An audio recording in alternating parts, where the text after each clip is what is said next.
Oh, I got a spooky, scary story for you today. My name's Wanda the Realtor, and let's get going.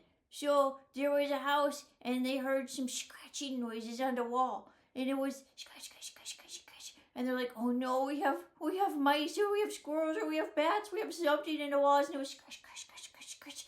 And so they heard if you use dryer sheets, the animals don't like them, right? So they went and they stuffed all the dryer sheets into all the walls and along the garage and everywhere they could think of that the mice might be getting in. They stuffed some dryer sheets. The next day they're like, he must have worked. I don't hear any scratching. And then the next day they're like, oh my goodness, it must have worked. We didn't hear any scratching.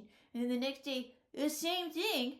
And then finally on day 4, they wake up at like 5 o'clock in the morning and they hear scratch, scratch, scratch, scratch, scratch, scratch, scratch, scratch, and they're like, oh no, it didn't work. We're gonna have to call some rodent people, and it's gonna be so expensive. And what are we gonna do? And then the wife turns on the light and looks over, and there's the plant waving in the wind, scratching against the canvas on their wall. It turns out that they had used their fan on the day they heard the scratching, and then they had turned their fan off, and they didn't turn it back on until the day 4. So it was really just the monstera making scratching noises.